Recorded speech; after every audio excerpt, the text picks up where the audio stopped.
Hello, everybody, and let's lay our cards down on the table. And yes, I have discovered a new tagline for Finding Hermes. Won't be using the usual Aeon Byte one, but this one came to me, and I think you'll find it's very appropriate to this age of Hermes that we live in, as I contend.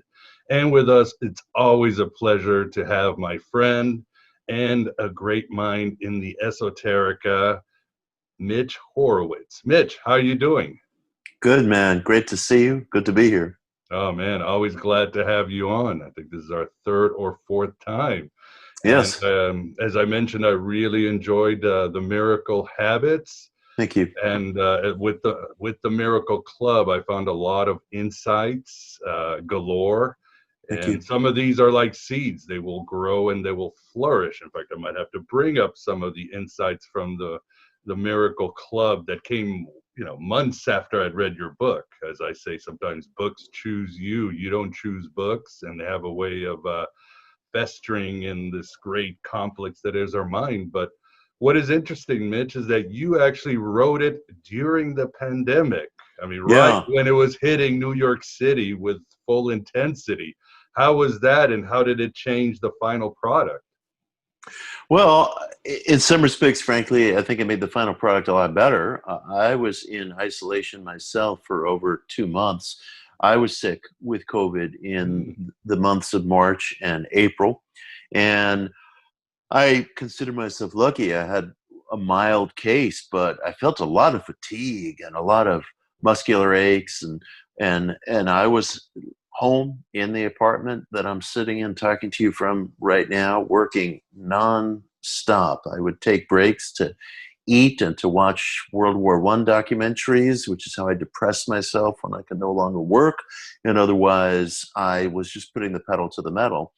It was strange because I was aware, of course, of everything that was happening in the world. And when you're writing about workplace issues, financial issues, relationship issues, COVID upended all of those and continues to and will continue to. So I was trying to take all of that into account as I was writing as well. Yeah, I mean, quite a process. And I think the one takeaway, I've got few takeaways that just jumped at me, and those sort of my own personal aha, this is it. And I hope whoa, there I am getting excited, dropping my e-cigarette, my jewel. And yeah, and another thing before I even get into that, you quit smoking, and I was thinking you and I have shared cigarettes before. So Yeah. congratulations on that one. Even though I don't care, I love to smoke, and it's Oh, I never, love I haven't. smoking. Believe me, I didn't quit so much by choice as necessity. I knew it was necessary, and I'm really glad I quit before COVID struck, because smoking and COVID, I can only imagine, are a poor combination. So, yeah, I've been clean since December of last year. Oh, wow. Well, I always thought when we were having cigarettes at Rice University, Houston, I was like, well, I'm a smoker and Mitch smokes, because you would come and bum some cigarettes late at night after you've had a few. Right, right. I can't swear that will never happen again, but I have been clean, and it's a shame. I don't know why something that tastes so good is so bad for you, but so it goes. Yeah, I think that's the whole point. But anyway, getting back before I drop my jewel, my daughter, who's 22, calls me a hipster millennial because I guess they smoke jewels. I just smoke them because I'm inside the house.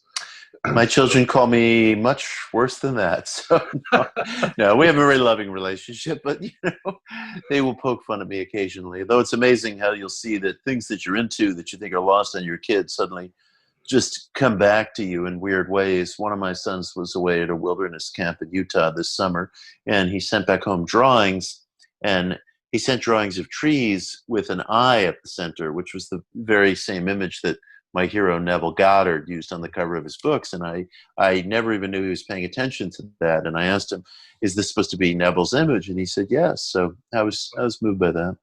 yeah, very cool. Interesting how these things move along. But as I was saying, There is one quote, and for the audience, I wrote a lot of notes because with Mitch, his books is just it's history, philosophy, mysticism, psychology, it's bang, bang, bang. It's he really takes you on an experience of the mind, I would say. But what jumped out at me is this quote by Napoleon Hill. And he said that the golden rule should not just apply to our actions, but our thoughts. I was like, oh my God, aha, this is an incredible way of navigating 2020, social media, family, even yourself, even when we're hard on ourselves. So tell us more about this amazing insight. Well, it was interesting. Hill wrote a lot about the process of autosuggestion, which is what occurs through the repeat thoughts that run through our minds, sometimes literally countless numbers of times since we were old enough to formulate conscious thoughts. And through this process of autosuggestion, we're very deeply conditioned, influenced.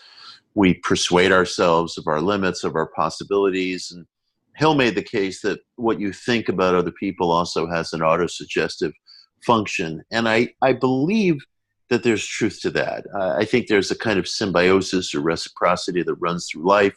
And I think that's one of the reasons why we tend to see traits in other people that we possess in ourselves. And in fact, I would even argue that we're incapable of seeing a trait in another person that we don't possess. That's why we don't recognize traits in other people that are not intrinsically part of us. For example, if you confront a dishonest person with honesty, that person doesn't sense that you're honest.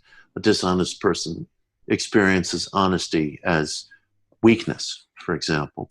If you are deeply committed to an intellectual search or a spiritual search or an ethical search, and you encounter somebody to whom those things are of no value, they don't see that in you. I mean, they literally don't see that in you. They think you're working some con or some grift or some angle on them, or you're just being snobbish. They just simply don't understand it. So the traits that we see in other people tend to be self-traits. And when we dwell on them, when we reflect on them, there is a kind of autosuggestion function going on. I think that was Hill's contention, where we're reinforcing these things in ourselves. So it's another reason to be very careful about gossip, slander, tale-bearing, among other reasons. I think those things are depleting and draining of our sense of nobility genuinely in other ways, but they also have autosuggestive agencies and qualities that condition how we think about ourselves.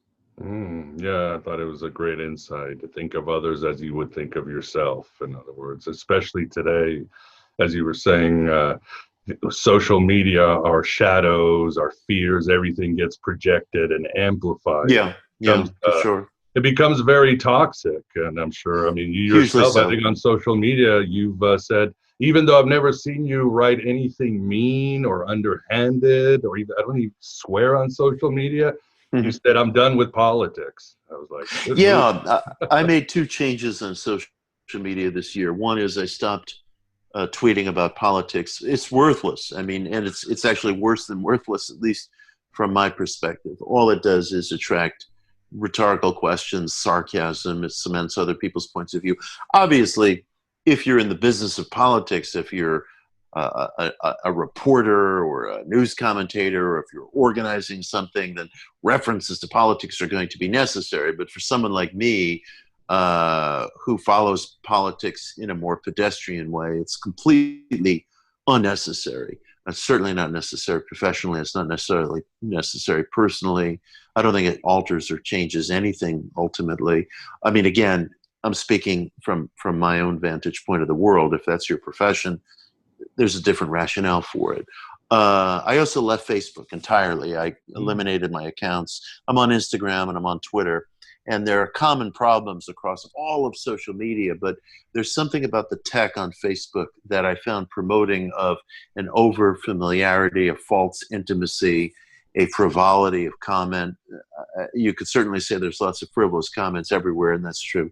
But there's something about the dynamic of Facebook where if you have a so-called friend page, you can have a maximum of 5,000 friends, in quotation marks. And it creates a smaller, more claustrophobic world, which I think induces people towards intimacy in all the wrong ways. And I just found the quality of thought on Facebook to be so conventional and so frivolous, not only in matters of politics. I would post some article that I wrote, for example, that might have taken a contrary point of view to something that's commonly accepted within the Western alternative spiritual culture, like it's good to be non-attached, or you should strive for the ideal of non-identification, or it's what's inside that counts. I don't agree with any of those things per se. And I would find that although there were a lot of good people on Facebook and I had a lot of good exchanges and relationships, there was a kind of race to the bottom ultimately in a lot of the comment chains.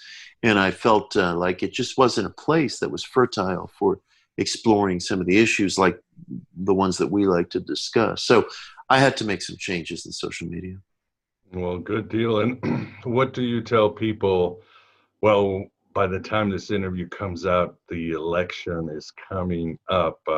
What do you tell people? We've got the social unrest, the virus, and now we've got the election. And of course, people are like, the most important election of our lifetime, which I'm like, man, I heard my parents say that Reagan and Carter, and later it's always the most important election of our life. Right. You can make an intellectual argument, but most are just emotional arguments. But what do you tell people about how to cope with the election and all these changes going on right now?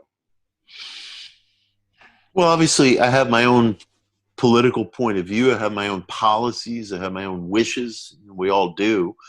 If I could advise anybody of anything, it would be this. Social media has rendered sarcasm into the common language of everyday life, something sarcasm was never intended for. Sarcasm was meant to point out hypocrisies. It was meant to express humor. It was meant to be satirical. And on social media, we've created a culture, a vocabulary that's based almost exclusively in matters of politics, in sarcasm and rhetorical questions. And I find that whenever I post something that anybody finds controversial, rather than challenging me on it, they will resort to sarcasm and rhetorical questions, which are by nature not only hostile, but shutting down of any possibility of exchange. And I was very influenced by a movie that I saw several days ago. It's part of the New York Film Festival, and it was playing at a drive-in of all places. And it was called Hopper Wells, and it was an extended interview, basically, that Orson Welles conducted with the actor and director Dennis Hopper in 1970. It had never been seen until now. Wow. And you don't see Orson Welles on camera once. The camera is fixed on Dennis Hopper the entire time, and Orson Welles is off camera interviewing him. And it is enthralling, because what Orson does throughout the whole movie is respectfully challenge Dennis Hopper on politics, on culture, on filmmaking, without ever once baiting him, being sarcastic, asking a leading or fake question, asking a rhetorical question, but just holding him to be very, very literal about what he's describing. So Dennis might be making certain political statements about the need for a revolution or something, and Orson is expressing skepticism by asking him to be very, very literal, not in a disrespectful way, but for real. And I really loved it. And I thought to myself, what are the circumstances that allow a dialogue like that to occur? Well, obviously, both people are there voluntarily. Both people respect one another. And even though Orson Welles was being very critical of Dennis Hopper, he's respecting and recognizing of Dennis Hopper as a great artist. So he's not being condescending, but he is asking Hopper to be very literal and to come to terms with what he's expressing without sarcasm, without hostility. And I was just overwhelmed with that. I thought that's everything that's missing in our dialogue today. And those are the kinds of exchanges that are authentic exchanges. They're so rare. There are so few of them. And I've been asking myself ever since I saw that movie, which was several nights ago, what are the ingredients that allowed that to occur? That's the only insight, I could bring to our political process. Obviously, it requires a lot of goodwill too. I mean, there has to be a desire to do something more than win, or if you win, to get past the wish to just flip over the chessboard and delegitimize the process. So maybe that exchange has to be exceptional. Maybe it's just not possible for that to be common. Probably that's the case. But that's something I've been wrestling with. Yeah, I would certainly agree. I think it's never the end of the world. It's always an apocalypse or revealing. And it was Bishop Stephen Heller, I remember a lecture by him saying, what is destroying the West is not all these issues we think they are, although they're important. He said it's civility, lack of civility. It's eroding. Couldn't agree more. Yeah. Yeah, I couldn't agree more. And I'm glad he used the word civility. I agree with that entirely. What concerns me is that the days following my watching that movie, which was such a huge influence on me, I was asking myself, what would I ask this person? What would I ask that person? And even as I was trying to model the dialogue in my head that I would want to have, I found myself slipping into rhetorical questions, which is really just hostility, which is really just presupposing that the person's position is ridiculous and you're going to box them into a corner. And so even as a mental exercise, I wasn't doing very well at it. So Stephen is 100% correct, but I worry that there's some fissure, some brokenness in human nature that puts us at a greater remove from civility than we actually realize. Yeah, well, I know you lead by example. I always thought how you comported yourself in public. I mean, you've written very fair articles on Ayn Rand. You've talked about the alt-right, and you've always remained, even though your views are on the opposite, you remain civil and scholarly. So, I mean, I know, again, you've led by example. I know it's affected me, so. I appreciate that. What's the famous saying? Leading by example might be the only way to lead. Yeah, as hard as it is, sure nobody hears. But yeah, and of course, you have to be public about your failures too. I mean, I've had my failures. I've slipped into bickering on social media, and I ain't proud of it. But I can't hide that's been there too. Yeah. Well, let's talk about the book itself. What would you consider a miracle? And I know I'm asking, but of course I quoted you. You say your definition of miracle is simple: a fortuitous event or circumstance that exceeds all conventional expectation. So, and you further write, it's not a once in a lifetime. It can be part of your daily, weekly existence. So a miracle is as simple as that, and your book offers miracles, or how to find our miracle. Or what do they say in AA? Hang on until the miracle happens. Yeah, that's my contention. I do believe we can court the miraculous or court the extraordinary. We know we can court the tragic. We know we can court catastrophes. We do it all the time. Yeah. We see other people. It's obviously easier to see it in someone else inviting catastrophe into his or her life.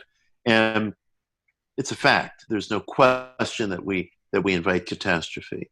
And by the same token, it follows that we must also be able to invite the extraordinary, invite the fortuitous in ways that go beyond any conventional expectation, in ways that go against the grain of all reasonable expectation. And I see that happen all the time.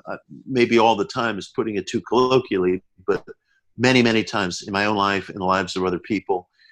It can take time, which is why one has to hang on, which is why one has to be very patient. I'm experiencing things in my life now, and I'm 54 years old as we're speaking, that I dreamt of, I think, when I was 4 years old, literally. And my life went through many, many different serpentine twists and turns. And half a century later, I'm living out things that literally would have been considered all but pipe dreams or impossible, say, I don't know, 20, 15 years ago. And so I do believe that we can advance in the direction of the extraordinary. It is not easy. It takes time. But as much as tragedy befalls us in this world, so does just extraordinary, unexpected good news of a sort that's not always unwarranted. In the same way that we can court disaster, and we do, we can court the extraordinary. Yeah, well said. I mean, what now going into, I agree with you, because I believe you can turn it around at any time when you decide you're ready. Like you, it's been in my 50s that suddenly all these light bulbs have gone on, and I'm glad I have all the bad things that I did and all the good things I did, because now Yeah. I I was able to sort of reflect in my middle age and see the holistic picture of things. Yes. And able to go to spaces I needed to go, see my weaknesses, see my strengths, and Yes. as you write at the end of your book, have faith, which is just trust. Trust yourself, trust your daemon, trust the gods, and trust everything's going to go the way it's supposed to go. It's interesting, you know, for many, many years, I've practiced transcendental meditation, and I fell off my practice for a long stretch for various reasons. I will go through peaks and valleys with things, and sometimes I'll distance myself from something for a while. Not necessarily a bad thing, but I went through a phase where I wasn't doing TM, and I decided I wanted to resume it about a week ago. And I was on the phone last night with my meditation teacher, and we were separated by geography, and I wanted to check my mantra with him. But one of the tenets of TM is that you're not supposed to repeat the mantra over the phone or over some sort of electronic device. That's just how it's done. So I said, listen, you know, I'm having a good result with my mantra, but I'm not 100% certain that I'm saying it right, because it's been a while. And he said to me, you know, listen, the Maharishi, the founder of TM, said, doubt the doubt, doubt the doubt. You have good reason to believe that you're doing it correctly. And I liked that, because the truth is I am getting good results, and self-doubts can be as much an impulse or an addiction as anything. And I just like the expression, doubt the doubt. And I think if it weren't for some degree of self-trust, the likelihood of anything happening to us at all, according to our designs, would be erased, would be impossible. And so belief in self-trust is not some sort of foolish thing where you're strutting around like a peacock, but it's the precondition actually for any accomplishment. Okay, and now I hope this doesn't feel like I'm throwing a lot of you, but again, there were so many insights in your book that just came Anything. at me. All right.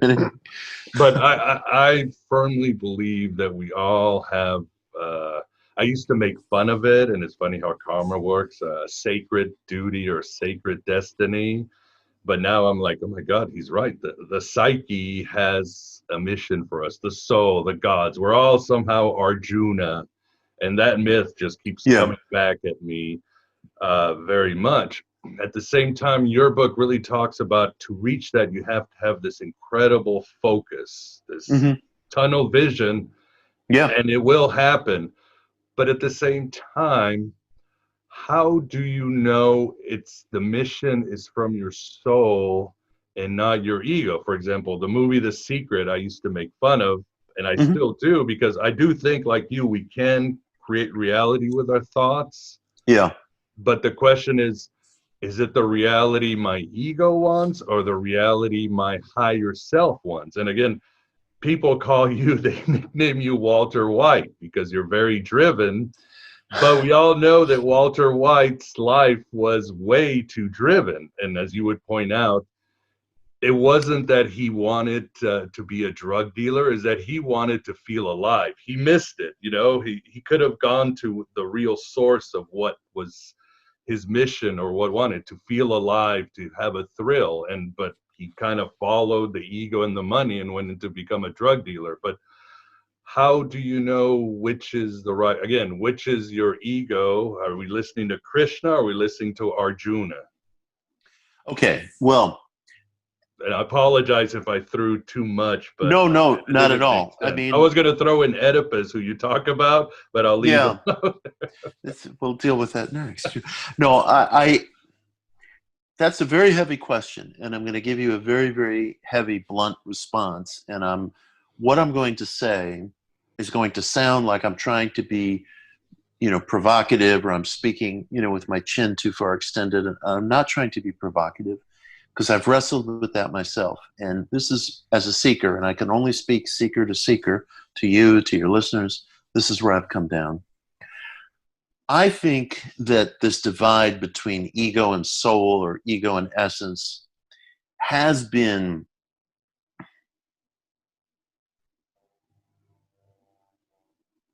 a misdirected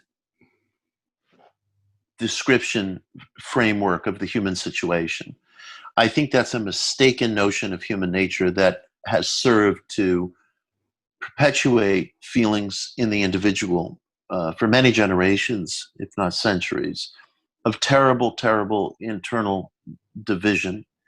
I think it's a false division that many of our religious traditions adopt, reprocess, translate into different terms, language, concepts, to the point where it's considered to be an unquestioned basic reference point in truth. I think that's a mistake. I believe that the essential task of the individual is to create, to be generative, to attain, to aspire, to create within our own sphere that which exists and from which we emerge, as above, so below, as the great Hermetic dictum goes. And I think that it's all one thing. I don't believe in ego and essence. I don't believe in soul and ego. I don't believe that there are higher and lower iterations to our striving so much as I believe in reciprocity. I believe that as long as I am doing nothing to disrupt another individual's, to knowingly, intentionally disrupt another individual's search for self-potential, I am absolved of my obligations to another. I am not doing something to another that I wouldn't want done to me. And since I do believe that there is a oneness or a cosmic reciprocity, or call it whatever you will, ultimately all acts are universal. And if I'm not demeaning, denigrating, or in some way erecting a barrier for another individual or community or group, I'm absolved of ethical obligation. I'm not doing violence to another person. And my experiments become my own. And I think whatever's fulfilling to the individual is the response, an adequate response, a necessary response to whatever he or she is drawn to do. It's hard for me to speak in terms of a soul. I think more in terms of a psyche, which I think of as a kind of unified sense of self, physical, extra-physical, emotional, intellectual. And that psyche has within it a calling, a song, a wish. And I think we get blocked from adhering to that, understanding it, or even knowing what it is by notions that I think ancient traditions that were shaped in vastly different cultural times, places, circumstances, where people were cemented into roles that they were going to remain in for the rest of their lives, almost no matter what. And I don't know that for all the beauty found in the traditions of the world, that concept of man's dual nature, we'll call it, is serviceable to us here and now. Every religion is the work of human hands. Every religion, for whatever its universality, is responding to the needs of individuals from a particular time, place, culture. And I think the translations of religious thought, Eastern, Western, that have reached us today, that posit this division, a higher and a lower, say, in human nature, an ego and an essence, whatever term one wants to use. I don't think those are constructive summations of human nature. I think we're one. I think that the imperative to not do violence to another is the primary ethical mission of the human being, because there is a sameness of the kind I've just been describing. But I think that we can't hear the song of self if we're convinced that there's a division and we're set to worrying that I'm moving down a wrong road because I don't know if it's ego or essence. I don't think that's there. And I know that's breaking with a lot of tradition. And I don't do that because I like to break things. But that's been my response to that conundrum over the past several years. And it has helped me personally to be much more relaxed, much more focused, and much more at home in my life. So when people want to know, well, Mitch, what should my path? I mean, you talk about the miracle habits, you detail them. What advice do you give them beyond following the habits or reading the book? Mm-hmm. I mean, I would say these days I just tell people, know thyself. I mean, I can't think of, you'll find God. You will find God. I think I think there's a song of the self that every individual feels, a desire, a pull, a passion that may not necessarily seem achievable or realistic or available at a given moment, time, place in your life, but at least know what it is. Know what it is. I mean, know what it is that you wish for. There may be all kinds of logistical, situational, financial questions that are heavy, and those are real, and I am there with you in the trenches for those. But as a baseline starting point, know in the innards of your own psyche what you want, and don't let that be taken from you by someone else's decision or some repeated notions that have been handed down over so many different generations. We feel that they are as solid and unquestionable as the floorboards beneath our feet. I don't agree with that approach to the search. And I believe that knowing what you wish for, leaving aside pragmatics for the moment, but knowing in the innards of your guts what you wish for, and being unembarrassed about that, feeling no compulsion to seek another person's approbation or another person's decision about that, I think could be just extremely valuable to the individual.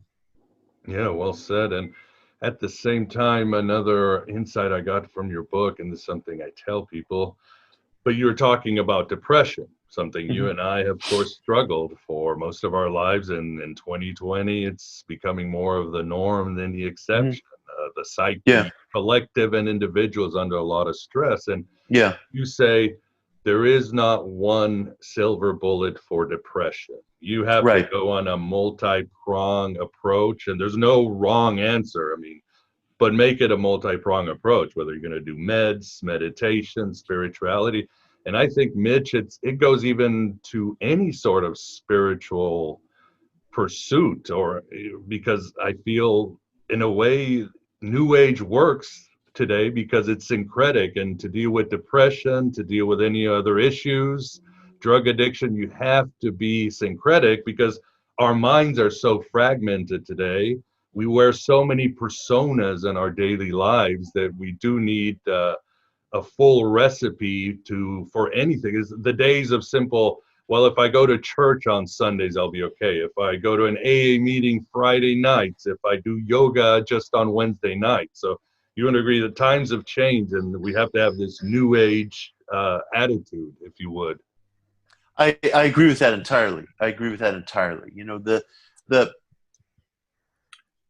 first of all, as you were alluding, the typical rap on New Age is that it's cafeteria religion, it's cherry picking. And my response to that is, so what?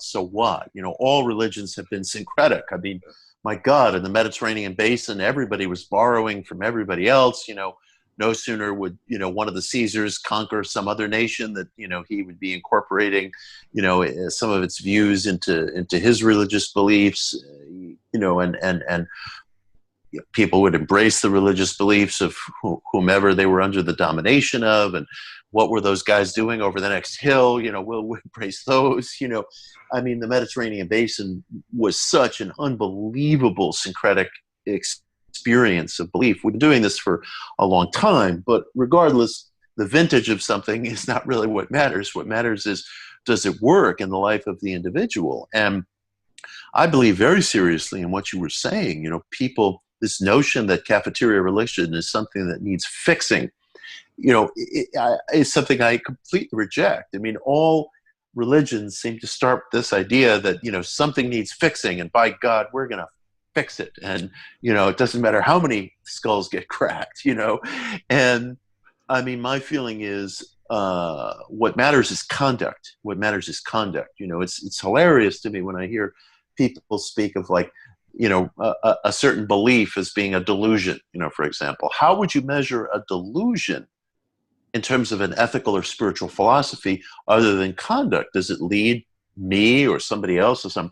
ruinous, behavior? If it does, well, let's talk about that. That's clearly could be a problem. But if I practice transcendental meditation and I take an SSRI and I'm interested in philosophies X, Y, and Z, and I'm interested in Hermeticism, and I'm interested in Gnosticism, and well, I would say, call it whatever you will.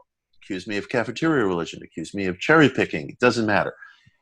I would say, let's consider the question of my conduct, my functioning, my relationships, and if that approach is effective for me, then we're just debating questions of taste, at that point. And I do believe that a New Age approach has proven effective in the lives of many, many contemporary seekers, many 20th and 21st century people around the world. It's not going to go away. And the question of dealing with depression, anxiety, I do believe these things really require many different channels of treatment. And I don't want anybody to feel any hang up about combining meds, for example, with spiritual practice. I try to be very public about the fact that I take an SSRI because I want to be upfront that my search has a spiritual component, ethical component, pharmaceutical component. I'm interested in mainstream medicine. I'm interested in complementary or alternative or holistic medicine. I'm interested in things that are effective, demonstrably effective in the life of the individual. And I don't want anybody to feel bound by any convention or somebody else's decision. Yeah, well said. And I think I don't call it cafeteria. I think I subscribe to April DeConnick and her book, The Gnostic New Age.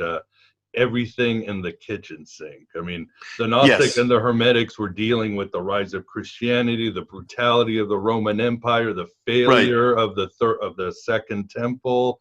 Yes. And he said, fuck it. We're going to throw everything. We don't care what it is, sex, magic, and theogens, sacramentals, and we're going to stay sane and spiritual. So I think that's a good advice today, because these times, I know people always say, well, we have parallels to the Roman times. And I'm like, no, we really do have parallels to the Roman times. Right.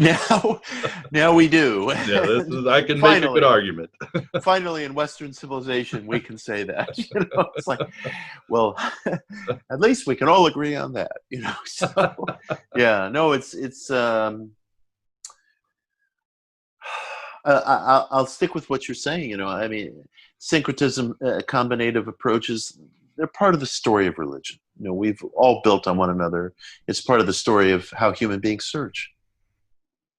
Oh yeah, that's for sure. And what about the idea of habits? That's another thing that jumped out at me, because I'm reading your book and there's all this good stuff. You've got, even before you get into the miracle habits, you're giving all this advice, but you also talk about, there's a quote by Emerson, and he said, imitation is suicide. And I went like, what? Does Mitch want me to throw this book out now? Is this like, I can't be original. But so what do you mean by that? And how would you explain what are some habits? I think it was Alexander Pope about cosmic habit force. But anyway, tell us about that.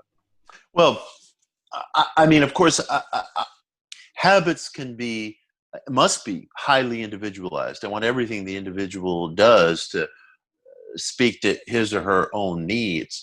I use the term habit because I want us to think in terms of repeat actions that are always there, that are always with us. A coach made the point to one of my kids recently that discipline is more important than inspiration, because although inspiration is a driving force, what comes from discipline will always be present. Inspiration by its very nature is intermittent.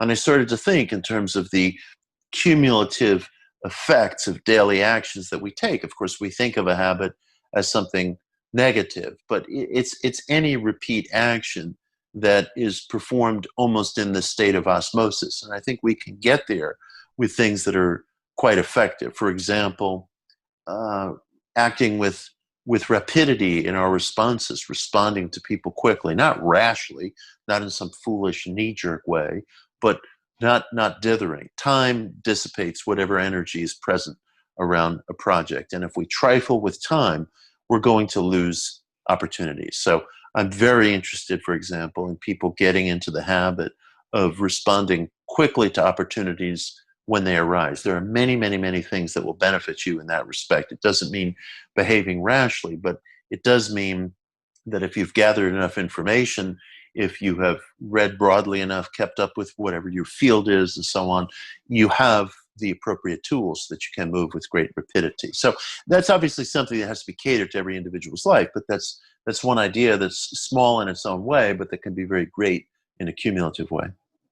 No, makes perfect sense. And the other thing that jumped out to me, and this is something that was both, I think you've talked about this before. I don't know if you've talked about it, you've written about, but speaking of the power of the mind and sometimes the importance of sort of suspending your disbelief or getting yourself in a story, how important it is to get in a story without going too deep. But you talk about the study, Harvard psychologist. Oh yeah. Ellen, it's remarkable. Do you want to talk about it, or do you want me to read? I have it right here, but it's one of the most remarkable. And it has so many angles and lessons to it. But go ahead, please. Unbelievable, yeah. A Harvard psychologist named Ellen Langer, who's still living and still working, who's done some really just extraordinary work on surroundings and age, or surroundings and physical fitness. And Langer found in one study, which is very controversial, but the truth is damn near every social science study is controversial. About 20 years after every social science study, somebody comes and overturns its methodology. So to say a social science study is controversial is to say it actually is. And Langer did a study where she took elderly folk, placed them, in essence, in settings of nostalgia, living situations where they're surrounded by all kinds of media, music, reference points, furniture, so on and so forth, that evoke their youth. And over a period of time, these people begin to show traits that are more associated with youth, a greater muscle mass, lowered hypertension or blood pressure, lowered rates of depression and anxiety, even improved eyesight. And she felt that if you're placed into situations that evoke youth, the body seems to respond in some corresponding way. Now, one of the questions I have about that study is it measuring youth? Is it measuring nostalgia, or is it measuring novelty?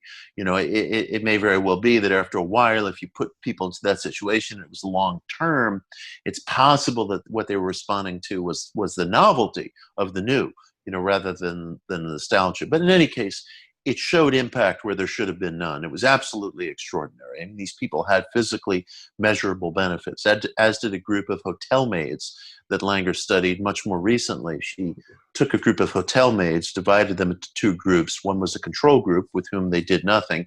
The other group of hotel maids was given accurate information that the jobs that they were doing had aerobic and anaerobic benefits. These women they're on their feet all day. They're cleaning, they're changing linen, they're vacuuming. It's a tough job, but it's a physically active job.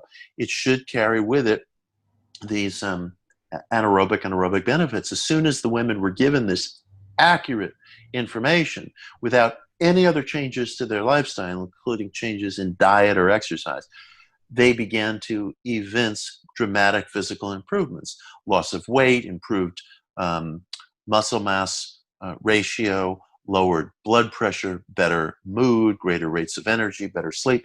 And it was remarkable. And they weren't being manipulated. They were given accurate information about their jobs. So Langer was able to demonstrate that what we think about our surroundings and what we experience within our surroundings has measurable empirical impacts on our lives. And it ought to give people a lot of pause about what they're surrounding themselves with in terms not only of individuals, but decor, music, media, what their surroundings are, and I think their style of dress, the environment that they create for themselves. These things, I believe, are impactful in ways that go beyond the ordinary, that goes beyond what we suspect.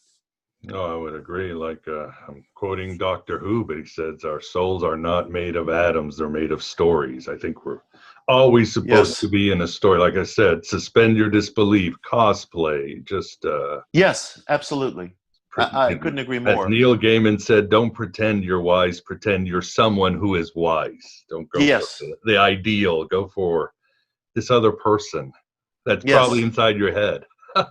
And I've been doing that ever since I was a kid. I mean, literally, I realized at a certain point that I mentioned age 4 earlier. I've been doing this since I've been age 4. And I think it's come back to me and reshaped my lives in ways that I never could have fathomed. No, yeah, definitely. And now I wanted to bring up this part from the Miracle Club. And this has been a huge help in my life. Again, I think when you read Mitch's work, you will find something that you can apply to your life to improve it. And that is the show, and people are going to be a little bit surprised, but The Young Pope. I love The Young Pope. Somehow it made me really appreciate the Catholic Church again. As strange as it is, I always say the young Pope is kind of a Gnostic hero because he's cast by his parents into a world and he's trying to redeem with this tikkun olam, this world. But you write in the Miracle Club how it's true. When he wanted a miracle, he was not humble. He didn't have a small ego. He went and he demanded God for that miracle. He would say there hours outside. I mean, he was not going to stop talking to God until he had that power from God to do these wonderful miracles that helped others. Or he would go into a pool and pray for minutes, almost drowning. So to me, that was a lesson because I am no longer like meek about praying. I will go out with my dogs into the woods and I will sit there and go, God, and I will go into a trance for it. But great insight, and tell us how you do it or how it's worked out for you. Sure. I believe very, very deeply in prayer. Although one of my philosophical heroes is Neville Goddard, who I have tattooed here on my left arm. And Neville taught that everything is within, the creative energies are all within you. I feel that living with paradox is an absolute necessity on the inner path. If you think you're going to match up everything, you're going to create a great deal of frustration for yourself. And if you insist on matching up everything, you're going to restrict yourself and lose some opportunities. I believe very strongly in forming relationships petitionary relationships with deific energies, whether it's some conception of the Judeo-Christian God, whether it's another being from the pantheon of gods. I think that our ancient ancestors had a profoundly deep understanding of nature and of the individual's relations to the surrounding reality, the world, the cosmos. And they would personify energies, call it whatever you will, Set, Minerva, Jupiter, Aphrodite, God, whatever. Whatever energies you feel that you can identify and form a petitionary relationship with is a framework for prayer. And I don't think any restrictions apply to prayer.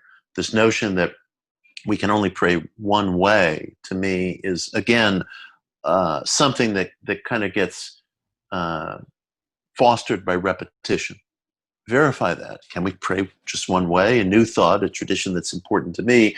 We're often told that you have to pray as if with the feeling that you've received, and so you shall receive. Now, of course, there's precedent for that in the Gospels. I understand that. But there's precedent for a lot of kinds of prayer in Scripture, if you want to draw upon Scripture. You know, Cain argues with God after he slays his brother Abel and says, you know, the punishment you've given me is too great. If you make me a wanderer across the earth, I'm going to be killed by whomever happens to come upon me. And God says, okay, I'll revise the punishment. I'll put the so-called mark of Cain on you, and it'll let everybody know that if you kill this man, you'll suffer multiple injuries yourself in return. There are many, many, many examples in Scripture, if that's what you want to draw upon, of the individual cajoling, begging, demanding. And one of the things I loved in the young Pope, and it's interesting, you'll find greater theological truths sometimes in a movie, a story, a television show, where there's supposed to be no theology, than you will in works that are dedicated to the subject. You know, Ira Levin, a professed atheist, created a better, more convincing portrait of practical Satanism in Rosemary's Baby than, you know, have most other books that have been written, although I have a great love for Anton LaVey and Michael Aquino. But I've found that The Devil's Advocate provides a better theology of Satanism than does anything that's been written mostly in the last, 25, 30 years. So movies can creep up on you. My friend Michael Muhammad Knight began his conversion to Islam after watching Spike Lee's Malcolm X, and Mike wondered, can a movie be sacred scripture? And I think we all know the answer to that question. Of course it can. Of course it can.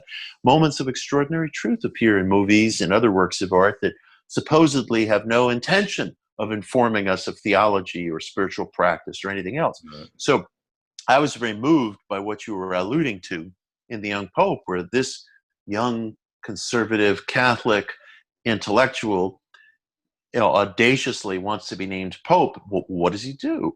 He prays so hard that he's almost shattered by it physically, and he gets what he wants. He gets what he wants. And I thought to myself, there's lots of precedent for that prayer, that kind of prayer. If you want to look in Scripture, you'll find it there. If you want to look in your own life, you may find it there too. And I was very touched by it, and it just shattered my sense that prayer had to be approached according to any script. And I love the audacity of it. Pray audaciously. See what happens. See what happens. I think you have to be all in, and you have to want something with such an intensity and such an unembarrassed fervor, that there's no internal contradiction whatsoever, and things may happen. Yeah, and it'll clean your psyche, and you'll find your voice. I mean, the young Pope is like, I don't want to be nice to my neighbor. I don't want to do the commandments. I want to be Pope. But yes. I realize I want to be Pope to serve you. And he made his choices, but he really went into this altered state of mind, this, like you said, this fierceness, and it informed him and brought him peace throughout his trial. So yes. And he got God to destroy corruption and give some lady, make some lady fertile. I mean, he really served others. He was never in it for himself. So yes, and it's interesting. I see people will critique The Secret or New Thought or whatever and say, there's no talk of giving back, and immediately my alarm buzzers go off when I hear that. It's like, save us from the people who want to give back. I mean, I don't know who's done greater harm in this world than those who are sure they're going to save the rest of us. Road to hell. Right. I don't know, whether the engineers who program these devices that we're talking on ever made the decision that they want to help other people, or it ever even crossed their minds. But obviously they've helped us to connect from across the country. We're connecting right now with your listeners. I'm glad that we're doing that. I think we have to scrutinize these concepts about giving back and, figure out what we're really after. Yeah, if you find your mission will be beneficial to the rest of the tribe or the pack. I mean, but also the show is called Finding Hermes because, again, as I've said, he's the god of the mind, but he's also the trickster god. So he's the perfect god for addiction, mental issues, and so forth. But I thought it was a great sync that you yourself for a while was Mercury was your god for a while when the statue in New York that you'd see every day. Yes. About yes. that. So. Yeah. It ties into your idea of an anarchic magic too, which is an important issue, I think.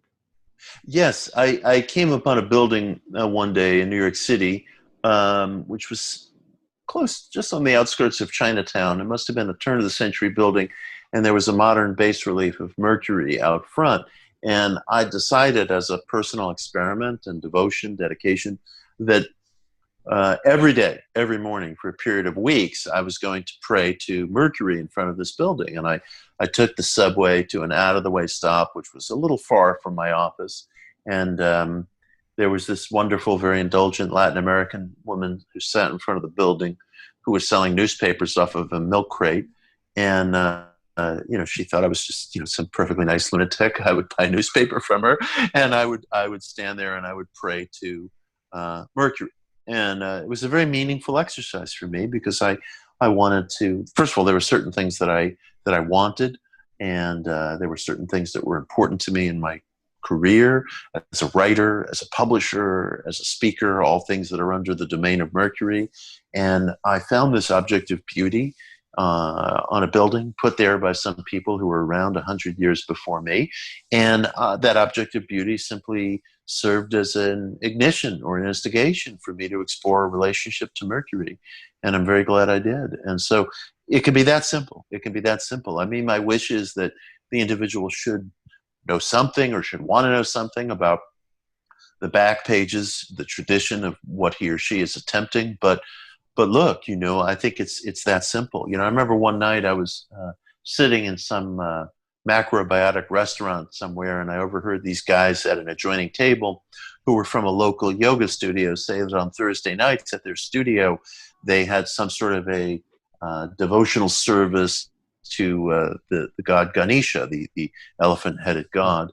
And at the time, this was many years ago, I thought to myself, bunch of New Agers, what are they talking about? Ganesha, they're not real Hindus, blah, blah, blah. And then I caught myself and I thought, well, wait a minute.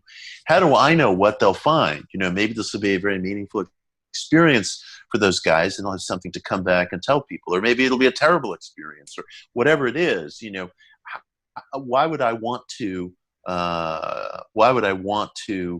eliminate the possibility for another person by writing it off as being invalid or unserious, or who do these New Agers think they are? Religious ideas travel all over the world in myriad and diffuse ways, and let's see what these guys come up with, and maybe it'll provide footsteps, maybe it'll be a corrective, who knows?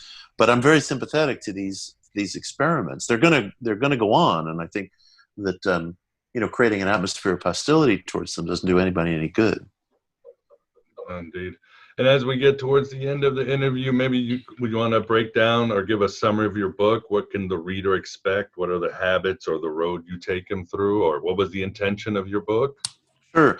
I start off the book by talking about something that you and I covered a little bit earlier, which is my very serious question about what we might call non-attachment, non-identification, this division between an ego and a higher self, this idea that somehow we have to listen for, what dog whistle within us is summoning us to something higher versus lower. I have, personally speaking, as a seeker, I have a deep difference with that framework that gets visited upon us. And so I argue that point, and then I suggest that the 13 habits I explore in the book can help a person discover what I think is an authentic sense of self-expression that I hope will leave you happier, more relaxed, more effective. And we've covered some of the steps. One of the steps in the book that I want to call attention to is getting away from cruel people, escaping cruelty. I think we have been brainwashed to think that we have to somehow stay in proximity to cruel people because we're related to them, for example.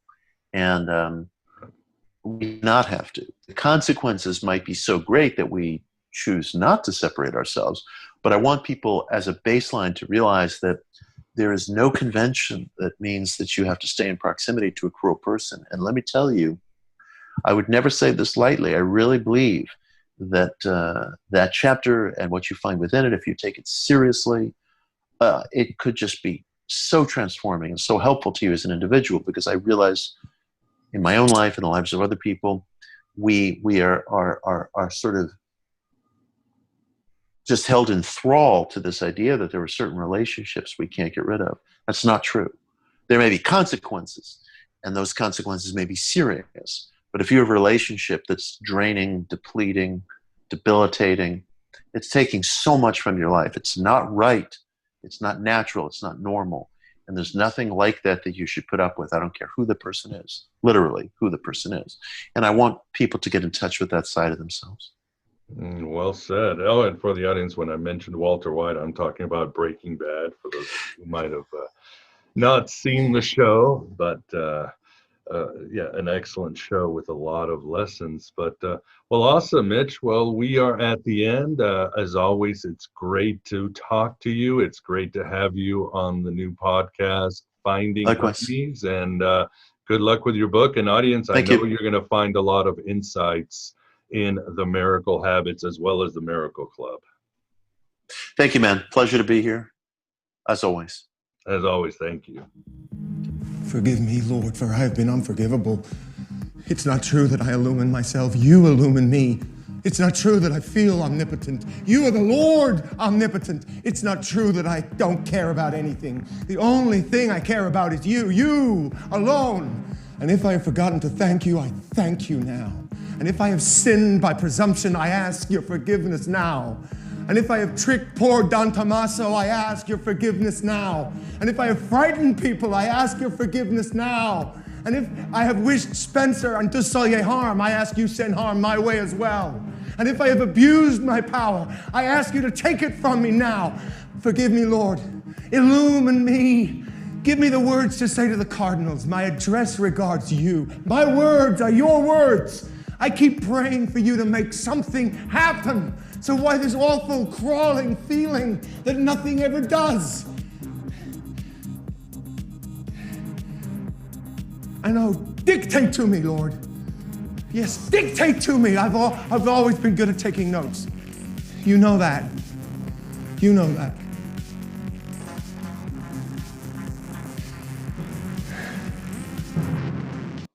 And there you have it. Episode 3 of Finding Hermes. So glad to have my favorite Marxist, my favorite Satanist, and my favorite Kiss fan, Mitch Horowitz. Well, he's actually also a bright soul, a good guy, and a fellow Gen X outcast. And yes, we didn't get into Oedipus, even if Oedipus does appear a few times in The Miracle Habits.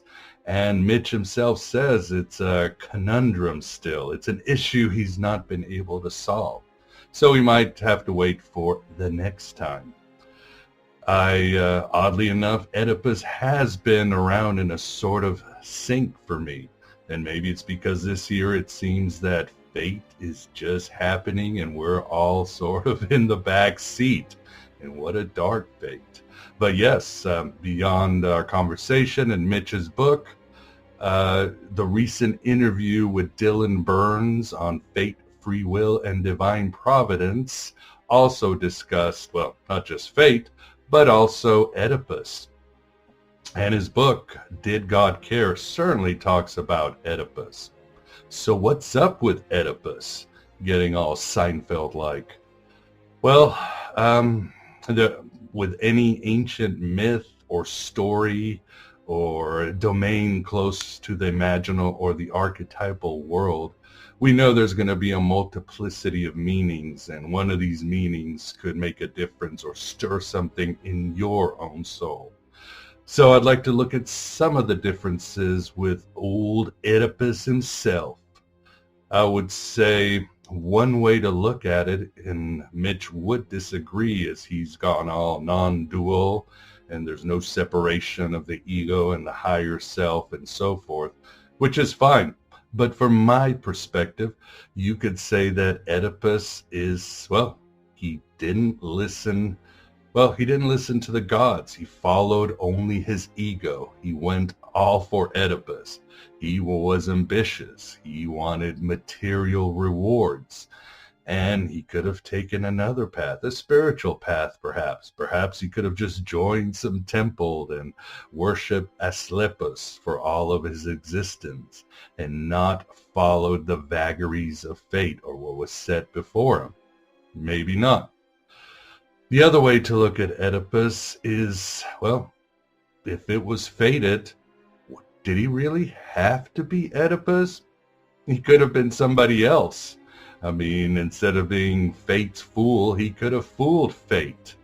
As I mentioned before, this relates to how the shamans would dress as women to fool the spirits out there in the astral plane, or how Jesus came down to these domains in the shape of a man to fool the archons, or how Athena and Prometheus conspired to sneak into Olympus and steal the fire from Zeus. So, this is a great lesson that perhaps you can fool fate, but you got to play the trickster. Yes, you got to get all Hermes and Mercury-like, Prometheus-like. Also, we can look at it from the angle that the universe does require a sacrifice, a sacrificial lamb, a scapegoat. Maybe that's just the way the universe is. I mean, if you can recall, Thebes was in a very bad place. It was held hostage by the Sphinx, and the population was starving. Oedipus saved the population by solving the riddle of the Sphinx, and, well, he saved the city. He was a savior, so maybe he had to just play his part, as they say. And in the end, when he lost his eyes, well, as the story goes, his third eye opened. He was able to see things as they were and see inside of himself and see all the mistakes he made. Very much like Neo in the Matrix. He knew it was fated that he make certain choices. He just needed to find out why he made those choices. So those are different ways to look at Oedipus and fate. And again, maybe we can fool fate. Maybe we are fate's fool in the end. I would go with the former. But then again, I'm thinking of Mickey Rourke and Angel Heart. He couldn't trick fate. Well, he certainly couldn't trick the devil. So, but that's another speculation. And yes, you certainly need to adopt some miracle habits, some new habits, some transcendental habits. These are good to program the brain, to fool the archons, to even fool your ego if it's distorted or warped. Think about that and think about the interview. One habit that I suggest and has worked out for me in my life is that of service work. I mean, in AA, what do they say? I can't think myself into right action, so I have to act myself into right thinking. And service work is very much in the essence of St. Francis of Assisi and his idea of self-forgetting. The more we give, the less there is of us, and the more the divine can come into our lives. Obviously, the danger is codependence. Giving too much, you might give up the energies of your soul and lose your identity that you need for this life's mission. Another way to look at the idea of service work, I'm going to tell you a story about my mother. My mother in the mid-'80s acquired HIV. She got it. And keep in mind, this is the mid-'80s. She thought her life was over. She thought she was going to die soon. She thought she would be ostracized from the church, from her social circles, perhaps even her family. She didn't want to tell anybody. It was really, well, she thought about ending it all. In those days, it seemed HIV or AIDS was a death sentence. So what did she do? Well, she decided to go to the route of self-forgetting. She decided to be of service, even if it was her last days. So she started volunteering at a hospice where men would go to, well, spend their last days, men who had AIDS. It was called the Omega House. And she would come and tell me what she did, and it was very hard on her. I mean, she was there to take care of these poor men that had been abandoned by their families, abandoned by their neighborhoods, society. I mean, my mom was the last person they saw, and she took care of them in their last days before they departed. And what struck me kind of recently is that my mom was playing Hermes. She was, well, Hermes is a psychopomp. He is the one who in the tales carries the living into the land of the dead and vice versa. He is the mediator between the darkness and the light, between all the realms. So my mom, in a way, was leading these men who were dying to a doorway, to the next life, to their next existence, to their next incarnation. My mom was playing Hermes. She became Hermes. She found Hermes. And it's, well, the whole experience, as hard as it was, really helped her. She found meaning in life. She found freedom. She found happiness again by working at the Omega House, volunteering at the Omega House. And I feel it's not just the self-forgetting, but she became Hermes, that being that can travel the different worlds and help others go through doorways. So if you take on service work like I have, if that's one of your habits, think of being a Hermes. You're the one who is helping others through doorways. It can be something small, it can be something seemingly banal, but if you can help others go through doorways, well, you will make the universe a lot more open and your life a lot more richer. What's the saying? When God closes a door, he opens a new one. Well, that's great, Jehovah. But do you ever help anybody go through it? No, that's Hermes. Hermes is the one that gets you through the door. He's the god of doorways. The door hinge belongs to Hermes. So I would say find your Hermes and become a Hermes to others to lead people through doorways they might be too afraid to go through, or they're just not, they just need help getting through it. And soon you'll be able to go through some new doorways yourself, or others will help you go through doorways. We all need help. So that's another miracle habit I would suggest. And certainly get Mitch's book, The Miracle Habits. So I hope you've enjoyed it. And again, if you get a chance, please join the Finding Hermes program. We are meeting at the real Virtual Alexandria. We've already had 2 meetings. One was the Gnostic Roundup and Q&A meeting, which was a lot of fun. And we discussed, we uncovered and shared a lot of very cool Gnostic insights, the latest in Gnostic scholarships, and what is going on in culture from a Gnostic perspective. The second meeting was our Praxis Ritual and Therapeutic Healing meeting. Well, I did a presentation where I shared Gnostic vowels and chants, very authentic to ancient times. I gave the participants some exclusive videos and exercises. And again, these are loyal to the Gnostics 2,000 years ago. I recreated what a Gnostic ritual would have looked like back then with everything, the liturgy, the exercises, even the music and so forth. And I'm very grateful for scholars and scholars and their students who are doing such hard work to bring this out, because again, this knowledge seems to have been lost and now we are finding it. So please join if you can. Love to see you there.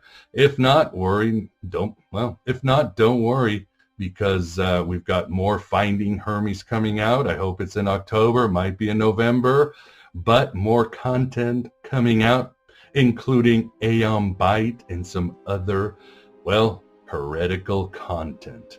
And if you can, if you're watching this on the CIA tube, please subscribe, please hit alerts, let me know how I'm doing, what topics you might want to cover, or guests you might want to have. I'm always here to talk to you. In the meantime, please keep putting your cards on the table. I shall too. keep going through those doors and keep finding your Hermes.